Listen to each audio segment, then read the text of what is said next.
Latest టెక్నాలజీతో చిన్న injection తో నన్ను పూర్తి ఆరోగ్యవంతురాలను చేశారు. Elite spine and pain management centre, Manikonda, Dilsukh Nagar. Bharatiya Janata party అభ్యర్థి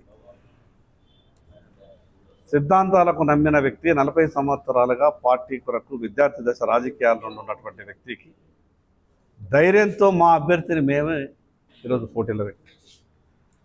బీఆర్ఎస్ పార్టీకి అభ్యర్థి, కాంగ్రెస్ పార్టీ అభ్యర్థి ముందుగా ఆ పార్టీలో ఉన్నటువంటి వాళ్ళని పోటీకి దింపి, ముందు నుంచి పనిచేస్తున్నటువంటి వాళ్ళని ఎవరన్నా పోటీలో దింపి వాళ్ళు మా ధైర్యం గురించి మాట్లాడితే దాంట్లో ఏమన్నా అర్థం ఉంటుంది.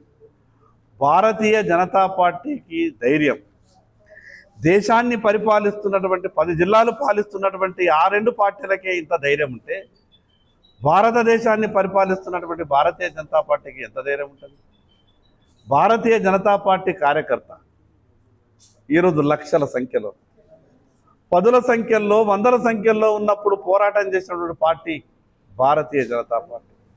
ప్రాణాలకు సైతం లెక్క చేయకుండా, తుపాకీ తూటాలకు భయపడకుండా పనిచేసినటువంటి party Bharatiya Janata party, Bharatiya Janata party కార్యకర్త. ఈరోజు భారతీయ జనతా పార్టీకి ధైర్యం లేదని మిగతా రాజకీయ పార్టీలు ఏవైనా మాట్లాడే ప్రయత్నం చేస్తే ఇక వాళ్ళని ఏమనాలా, వాళ్ళ పత్రికా భాషలో ఏమనాలా, మన భాషలో ఏమనాలి అనేది మేము అనడానికి ప్రయత్నం చేయం. కానీ వాళ్ళే అర్థం చేసుకుంటే బాగుంది. హరీష్ రావు నిన్న మాట్లాడినటువంటి మాటల్ని వాళ్ళ మామ శాసనసభలో మాట్లాడింది. నరేంద్ర మోడీ లాంటి గొప్ప ప్రభుత్వం నేను ఇప్పటిదాకా భారతదేశంలో చూడలేదు. తెలంగాణ రాష్ట్రం నుంచి కొన్ని ప్రాజెక్టులకు మేము అనుమతుల కొరకు ప్రతిపాదనలు పంపితే 15 రోజుల లోపలనే అన్ని అనుమతులు ఇచ్చి ఇంత గొప్పగా సహకరించినటువంటి నరేంద్ర మోడీ గారికి ధన్యవాదాలని శాసనసభలో టీఆర్ఎస్ పార్టీ ఎమ్మెల్యేలతోని చప్పట్లు కొట్టించి అభినందనలు చెప్పాడు. మరి నరేంద్ర మోడీ గారు 10 సంవత్సరాలు తెలంగాణ రాష్ట్రంకు ఏమి చేయకుంటే ఆ రోజు రాష్ట్ర ముఖ్యమంత్రిగా కేసీఆర్ గారు టీఆర్ఎస్ పార్టీ ఎమ్మెల్యేలతోని చప్పట్లు కొట్టించి అభినందనలు తెలుపుతారా? కాబట్టి హరీష్ రావు గారు మాట్లాడేటప్పుడు వాళ్ళ మామ ఏమేమన్నాడో, శాసనసభలో ఎంత గొప్పగా నరేంద్ర మోడీ గారి గురించి చెప్పిండో, ఈ 10 సంవత్సరాలలో రావాల్సినటువంటి నిధులు రాక 10 లక్షల కోట్ల రూపాయలు కేంద్ర ప్రభుత్వం గొప్పగా రాష్ట్రకు సాయం చేసింది. ఇవన్నీ మర్చిపోయి అధికారం పోయిందన్న ఒక అక్కస్తోని ఆయన ఏదైనా మాట్లాడే ప్రయత్నం చేస్తుండేమో. కానీ వాస్తవాలు ఆయనకు తెలుసు. కాకపోతే రాజకీయంగా కొంత మాట్లాడాలి కాబట్టి మాట్లాడే ప్రయత్నం చేస్తున్నట్టు.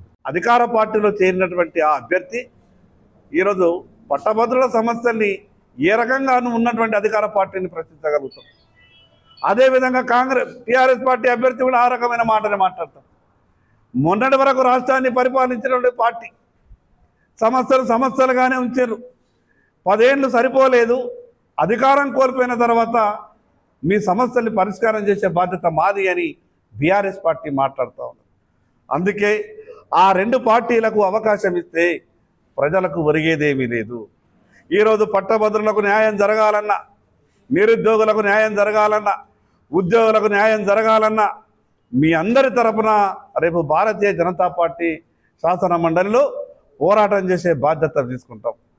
పెద్దల సభ అనేది శాసనసభలో ఏవైనా తప్పులు జరిగితే సరిదిద్దాల్సినటువంటి సభ పెద్దల సభ. మరి అటువంటి పెద్దల సభకు విఘ్నతతో మీరంతా కూడా ఓటేసినప్పుడే, మీరంతా కూడా న్యాయంగా ఆలోచించి ఓటేసినప్పుడే ప్రజలకు మంచి జరిగే అవకాశం ఉన్నది. కాబట్టి భారతీయ జనతా పార్టీ అభ్యర్థి అయినటువంటి గుద్దుల ప్రేమేందర్ రెడ్డి గారికి 1వ నంబర్ మీద ఉన్నటువంటి గుర్తుపై మీరు 1వ నంబర్ వేసి మొదటి ప్రాధాన్యత ఓటు వేసి సంపూర్ణమైనటువంటి మద్దతు ప్రకటించి గెలిపించాల్సిందిగా పేరున పట్టభద్ర ఓటర్లందరికీ భారతీయ జనతా పార్టీ తరఫున విజ్ఞప్తి చేస్తున్నాం. మరిన్ని వీడియోస్ కోసం ఛానల్ ని సబ్స్క్రైబ్ చేయండి. లేటెస్ట్ అప్డేట్స్ కోసం వాట్సాప్ ఛానల్ ని ఫాలో చేయండి. అండ్ లింక్ డిస్క్రిప్షన్ లో ఉంది.